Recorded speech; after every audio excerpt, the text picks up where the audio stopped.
On the line, we have Kris Weaver. Kris is the president of the Kris Weaver Real Estate Team. He also is our show, Common Sense for the Commonwealth. He is our resident real estate economic analyst and guru now in joining us. And Kris, welcome. How are you? I'm doing great, John. Good morning. 75,000, that's pretty incredible. I mean, it's 35 years after, and it'll draw, they estimate today and this weekend, 75,000 people to Memphis, Tennessee, Graceland.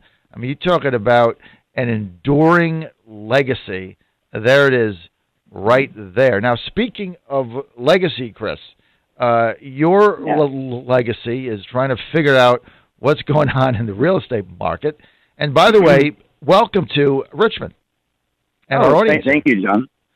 Now, well, thank you very much. Been predicting things since 2006. Been right so far. So, absolutely. Thank you for having me on the show here in Richmond. That's why we have you on. Your batting average is up in the stratosphere. Now, Kris, what I want to talk about today, Freddie and Fannie, they're pushing bad debt. We got another $84 billion.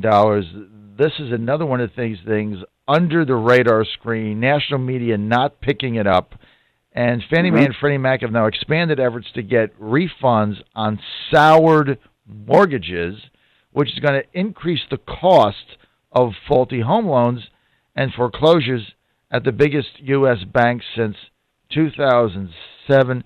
Some estimates say $85 billion. What's going on here?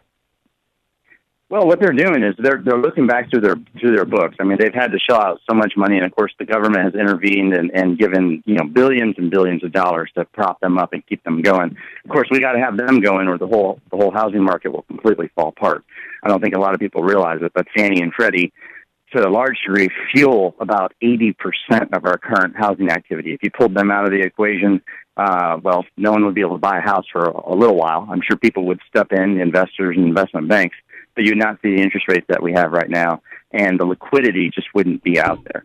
So they're absolutely essential.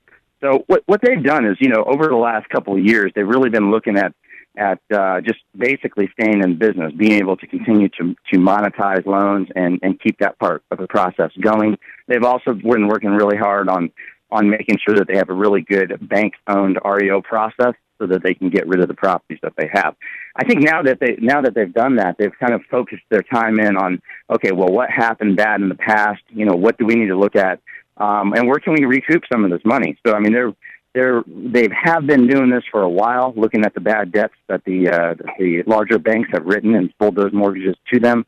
But I think now they have some extra time. They're focusing in that direction now, and they're ramping things up.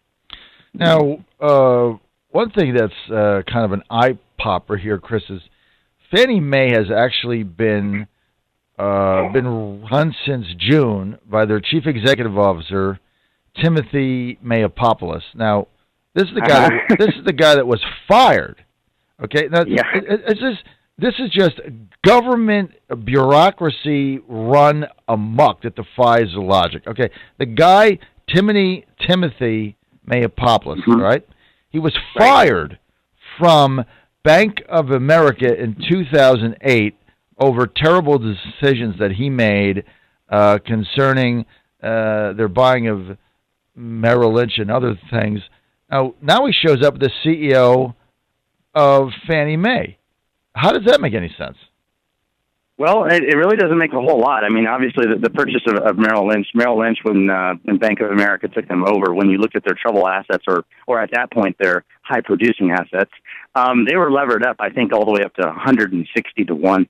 So, I mean, you really don't have to have a whole lot of losses to lose money when you're levered up to that ratio.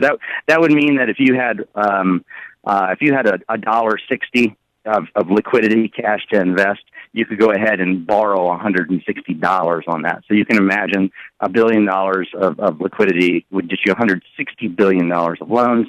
You get any fraction of that $160 billion of loans going bad, and then you're completely out, and then some. So anyway, that was part of that deal that they did there. But yeah, I mean, Bank of America, having that guy go over to Fannie Mae is not exactly your best wish that you could possibly have. Fannie Mae and Freddie Mac, like I was mentioning before, are what keep the mortgage business running. Now, talking to people I know with Bank of America, they've been shifting to selling their loans over to Freddie. I know earlier this year they completely were cut off from Fannie for a little while, and then in the middle of last year, maybe the beginning of last year, every single loan that they did had to go through a special Fannie Mae audit process.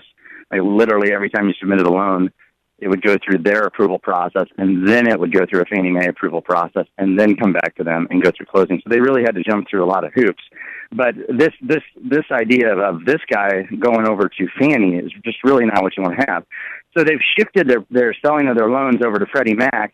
But as you can see, Freddie is also starting to ramp things up. Yes. So they're not going to have, they have $10 billion of outstanding repurchase requests from Fannie Mae right now, right. Of which I think, they're going to give Fannie a fraction of that.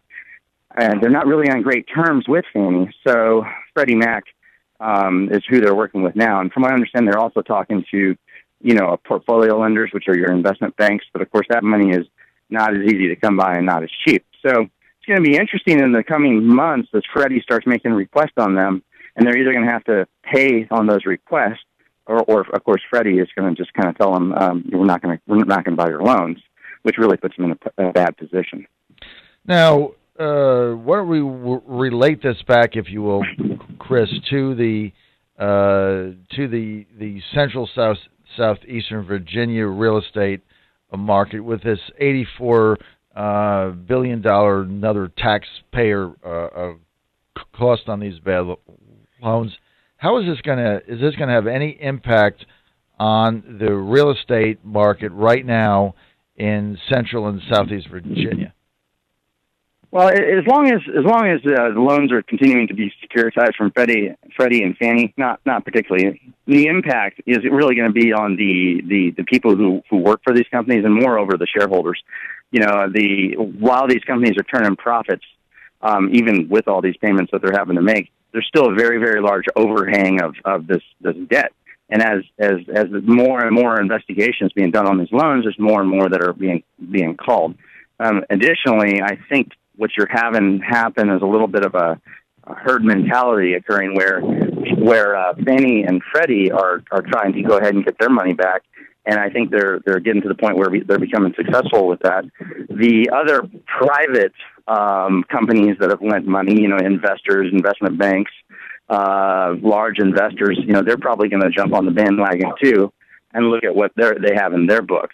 But to answer your question, at this point, it's not going to be a whole lot of money is flowing. You can go to any one of these banks that are being requested money from Fannie or Freddie, and they're able to do loans for you. It's just they're struggling to try to keep their ship afloat, essentially. Now, if I'm in the market, Kris, and I'm looking for a loan, I've got to get. I want to apply for a mortgage, obviously, to take advantage of the low rates that we know are not going to stay forever. How can the Kris Weaver company assist me with that? Well, we work with several different mortgage lenders, depending on the situation. That we have some of them that we work with that have particular loans for teachers, doctors, people in unions. We also have a company that we're affiliated with that works strictly with veterans, and they do a really great job at that. They're called Veteran Loan Funding. And, they can call us, and we can definitely point them in the right direction for any of those types of services. So if I'm in the market to buy or sell, I'm in Central Southeast Virginia. As I understand it, I've got one number to call, 757-340-5555. Is that right? You got it. It's 757-340-5555. Okay, 5555. That's Kris Weaver. He is president of the Kris Weaver Real Estate Company, and just one of the most knowledgeable executives that I know in the United States. Talks with great authority, really understands what is happening in real estate, not only in Virginia but throughout the United States. Kris, thanks for joining us today, and we'll see you next week. Always a good time. Thanks, John.